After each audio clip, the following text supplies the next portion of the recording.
They knew that they created a Mary Sue to the point where they needed to justify it through the novelization that she downloaded Kylo Ren's Force powers by using a torture technique. So we're having a good discussion right now just about the state of Star Wars as a whole, and kind of the one sticking point that I've heard is the general thought of it kind of being dumbed down, right? I've also heard the talking about the shallowness of some of the characters in Disney Star Wars, specifically Rey.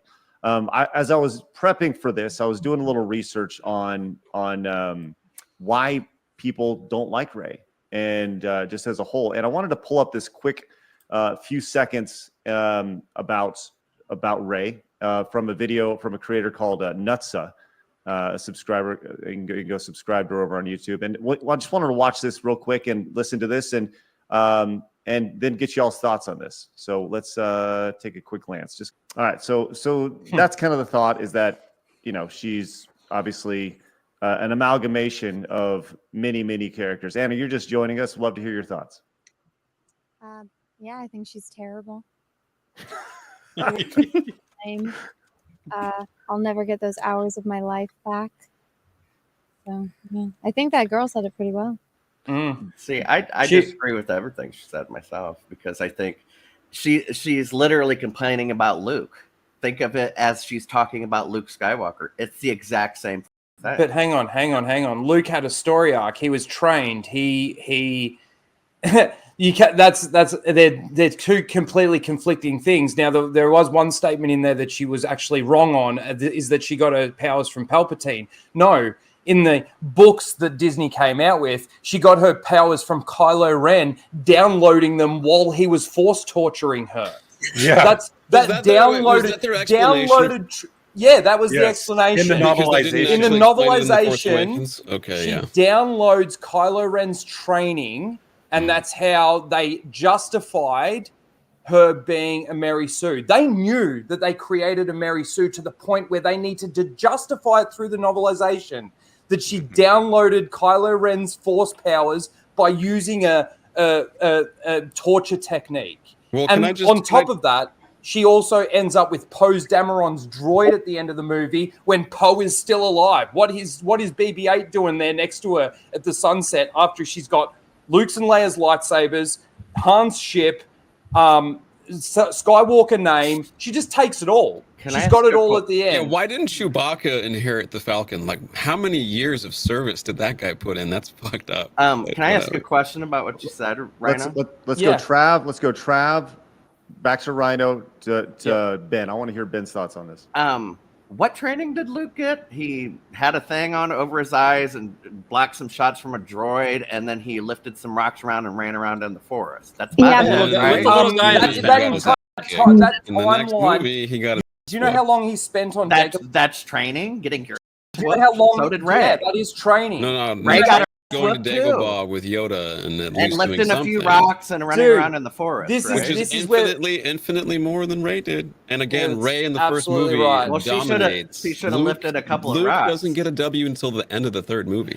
No, Rey just decides to start meditating in midair with rocks floating around her. Hey, it looks more impressive than lifting a few pebbles. It's completely against continuity and canon. Ben, let's hear it. Rey is such a tough character because I think the way that they set her up in The Force Awakens was very much like supposed to be similar to Luke. But then I actually think that Rian Johnson was trying to go a very different direction with her and give her a character and give her a personality. And I think that J.J. Abrams kind of I know you're going to laugh at that, but it's true. There's so much. Give me examples of that.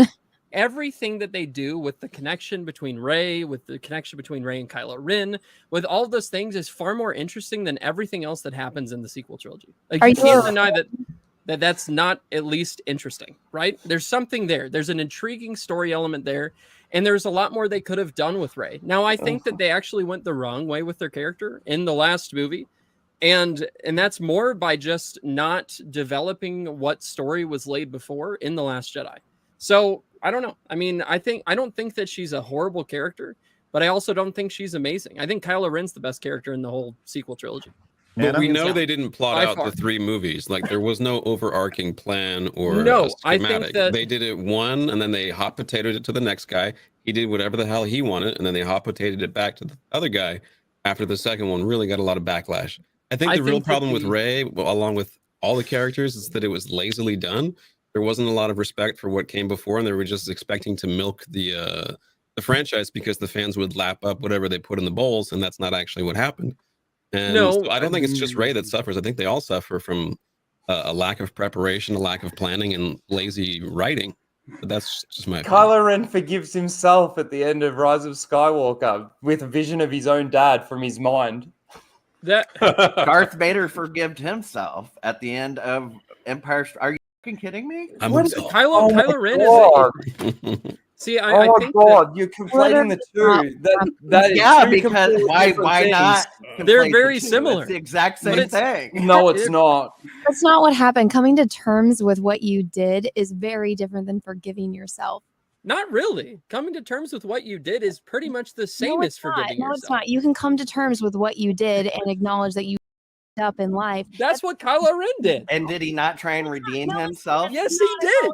And Luke, it's a visualization of his thought process. And Luke Having noticed Han the there good was in his visualization. father and helped him return. What reality do you guys live in? Yeah, I know. Because there was no like crazy flashback with Kylo Ren realizing all the terrible stuff he did, doesn't mean that it wasn't the exact same thing that happened. Kylo acknowledge all the terrible stuff he did? Oh yeah, Kylo makes a decision. He makes a decision.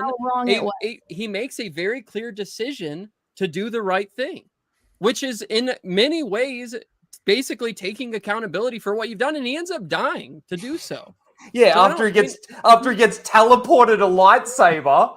Yeah, that was bizarre. Yeah, that was rough. Well, man, this is the thing. The continuity of Disney Star Wars is so like, I don't know where you guys get these ideas that they measure up to Darth Vader forgiving him. Darth Vader doesn't forgive himself. He knows that Luke essentially saves him, and he even says that. And he's like, "You've already saved me."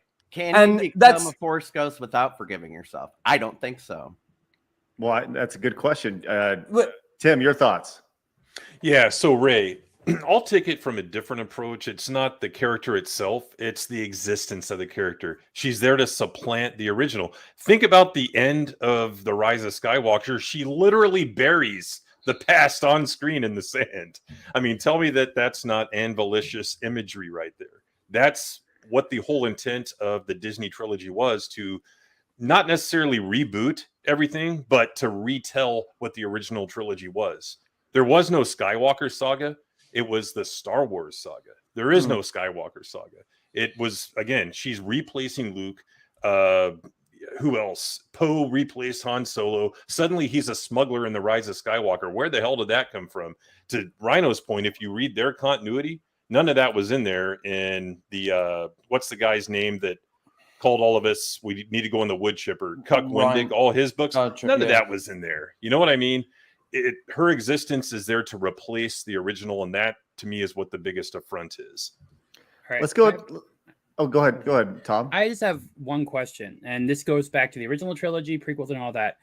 The way I see it, there's two types of Star Wars fans. There's the Star Wars fan that reads everything, watches the movie, and then there's the mainstream Star Wars fan that watches the movie and does not go beyond that.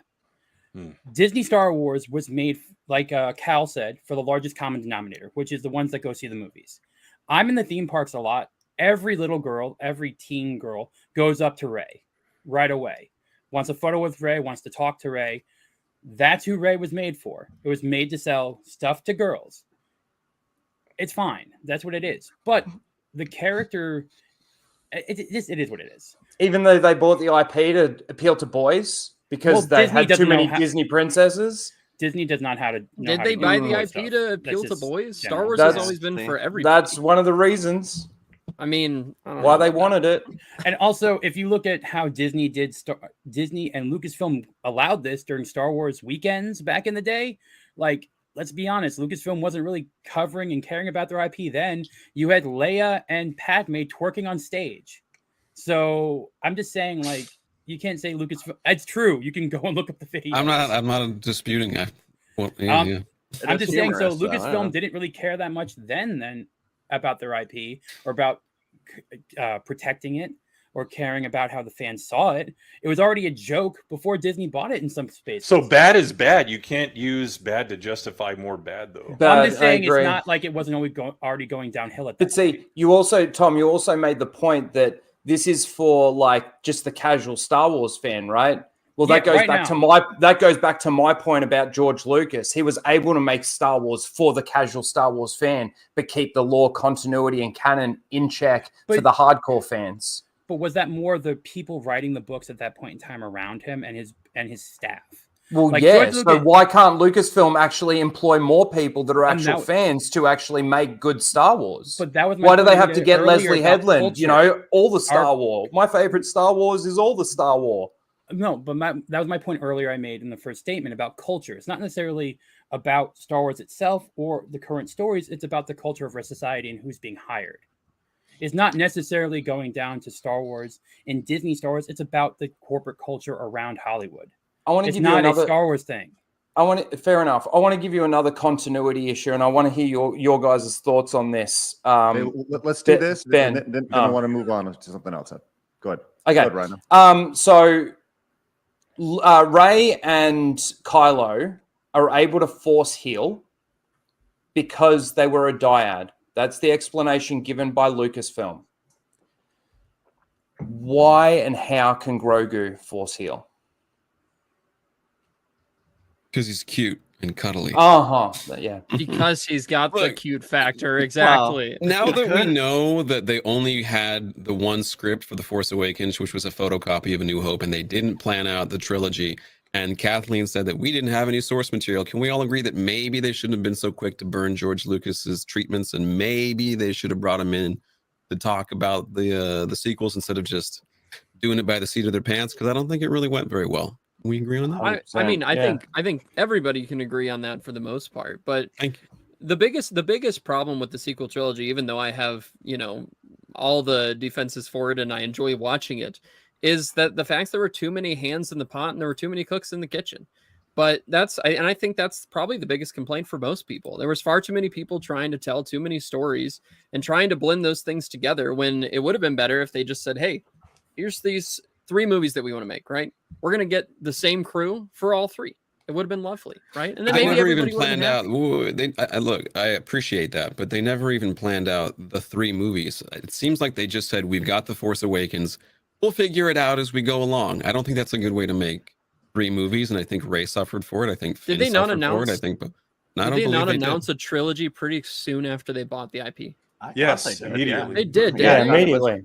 Yeah, right away. But there was no plan in place. It doesn't mean that they had a plan. They just said, all right, we're going to make 3 movies. Now, I think before Rian Johnson came in, they sort of had some sort of outline, because otherwise Colin Trevorrow, wouldn't have left for Rise of Skywalker, because he wanted Luke to be alive. But Rian Johnson, and you say that it's too many cooks in the kitchen, Rian Johnson wrote, directed off his first script after his first writing of the Last Jedi, and there wasn't too many cooks in the kitchen. He was just a prick, and he made it very well known. And I think he wanted to. It was a big troll for him, because everybody was like, "Who's Snoke? Who's this? Who's that?" There were the questions. They could have done an absolutely terrible job. And looking back on it now with The Force Awakens, I think that's a terrible movie as well. Nowhere near as bad as The Last Jedi, but it's pretty. It was shit. a troll for Ryan. It was ego for JJ. That's my take.